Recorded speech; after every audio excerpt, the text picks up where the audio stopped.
सौभाग्यशाली है, क्योंकि अमेरिका में डॉलर प्रसिद्ध है, जापान में वस्तु प्रसिद्ध है, कुवैत में तेल प्रसिद्ध है, पाकिस्तान में आतंकवाद प्रसिद्ध है, पर हमारे भारत में संत प्रसिद्ध है। ये हमारा भारत का बड़ा सौभाग्य है।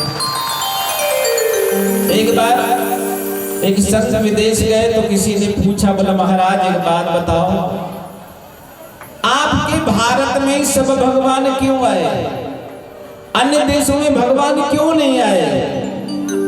और भारतीय संस्कृति की माताओं को बहुत बड़ा सौभाग्य मिला है कि भगवान जब भी आए तो भारतीय संस्कृति में आए, सनातन धर्म में आए, अन्य संस्कृति में नहीं आए। जब जब भी आना हुआ तो भारतीय संस्कृति की माताओं को सौभाग्य मिला है। सुनी वचन सुजाना रोज नठाना, यह बालक सुरभूपा, यह चरित्र जो गावई हरिपद पावई होई बालक सुरभूपा। कहते हैं ये इतना सौभाग्य कहते भारतीय संस्कृति को ही मिला है। तो संत जी ने पत्रकारों को जवाब देते हुए कहा, एक बात बताओ, आपने सुना है कि किसी ने अमेरिका को भैया कहा? बोला नहीं। इंग्लैंड को किसी ने दीदी कहा? बोला नहीं। फ्रांस को किसी ने मौसी कहा? बोला नहीं। पाकिस्तान को किसी ने दादा कहा? बोला नहीं। लेकिन एक बार बोले भारत माता की जय, तो पूरे विश्व की माता भारत माता है। इसलिए जहां भारत माँ होती है वहीं भगवान का आगमन होता है। ये भारत की महिमा है। भारत माँ, भारत ने पूरे विश्व को दिया है। भारत में जब भी लोग विदेश से लोग आए तो भारत को लूटने का काम किया है, चाहे वो मुगल शासन काल रहा हो, चाहे अंग्रेजों की शासन काल रहा हो। निश्चित है कि हमको वो तोड़ने और मरोड़ने और लूटने का काम किया, लेकिन भारत जब भी विश्व में कहीं पहुंचा तो देने का काम किया है। पूरे विश्व में अगर वास्तु शास्त्र को सिखाने का काम किया तो भारत ने सिखाया है। पूरे विश्व को पंचांग बताया तो भारत ने बताया है। भारत का एक साधारण सा ब्राह्मण देवता किसी गांव में भी अगर बैठा हो और वो एक पंचांग देकर बता देता कि इतना बजकर इतना मिनट में ग्रहण लगने वाला है, तो निश्चित है ग्रहण लग जाता है। लेकिन यहाँ के अलावे किसी अन्य पंचांग में ये नहीं दिखाई देता है। जयराम जी की बोलना पड़ेगा।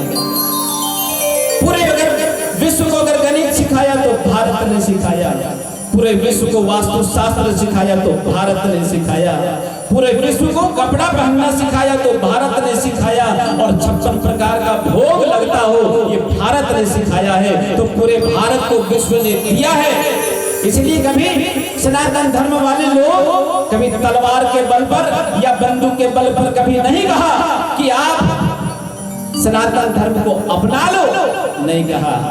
लेकिन अन्य कहते धर्म तो पूरा दुनिया में एक ही है, बाकी वो मजहब हो सकता है, पंथ हो सकता है, संप्रदाय हो सकता है, पर धर्म नहीं हो सकता है। इसलिए जो लोग कहा करते मैं सभी धर्मों को मानता हूँ, तो इसका मतलब वो धर्म को जानता ही नहीं है, तो धर्म को क्या मानेगा। और जो लोग अपने आप को सेकुलर कहते हैं, जो लोग अपने आप को धर्म निरपेक्ष कहते हैं, धर्म कभी निरपेक्ष हो सकता है क्या? ये लोग डरपोक लोग होते हैं जो सेकुलरवादी बनकर बाजार में घूमते रहते हैं। मैं तो कहता हूँ जिस माँ के अंदर ममता न हो माँ नहीं हो सकती है, और जिस हिंदू के अंदर हिंदुत्व न हो वो हिंदू नहीं हो सकता है। इसलिए जिस धर्म में आप जन्म लिए हो उस भगवान ने आपको बनाकर भेजा है, बाकी लोगों तो कुछ न कुछ करना पड़ता है। इसलिए किसी ने कहा था, बोला यदि पत्थर के संग रहना हो तो पत्थर बनना सीख लो, और हिंदू बनकर रहना हो तो कट्टर हिंदू बनना सीख लो, नहीं तो एक दिन घर घर चिट्ठी बांटी जाएगी, कर इस्लाम कबूल नहीं तो गर्दन काटी जाएगी। आज भारतवर्ष को भारत में बदल दिया, पता ही नहीं चला कि हमारे इस भारतवर्ष भारत में कब बदल गया। बोला महाराज जी क्या बोल रहे हो? बोला हाँ, भारतवर्ष और भारत में बड़ा अंतर है।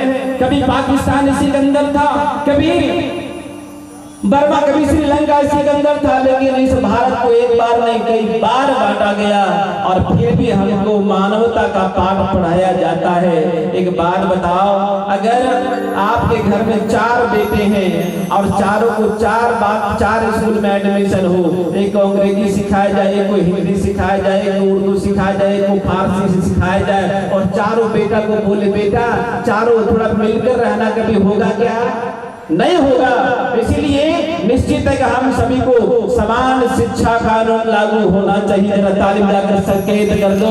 ये भगवान भास्कर की नगरी से संदेश जाना चाहिए और सरकार के भी कानों में थोड़ा सा संदेश जाना चाहिए। इसलिए दोनों हाथ खड़ा करना, जरा दोनों जरा मुक्का मांगिए, बोले हे भगवान, हे भगवान, आज अभी से इस यज्ञ में हम संकल्प करते हैं, हम भारत और भारतीय संस्कृति की रक्षा के लिए हम तन मन धन से लगे रहेंगे, अंतिम श्वास तक लगे रहेंगे। जब तक हमारा भारत विश्व गुरु के स्थान पे खड़ा न हो जाए तब तक लगे रहेंगे। जरा कस के ताली बजाकर संकेत कर दो। बोले श्याम रामचंद्र भगवान की, बोले श्री भगवान की, बोले यज्ञ भगवान की। वास्तव में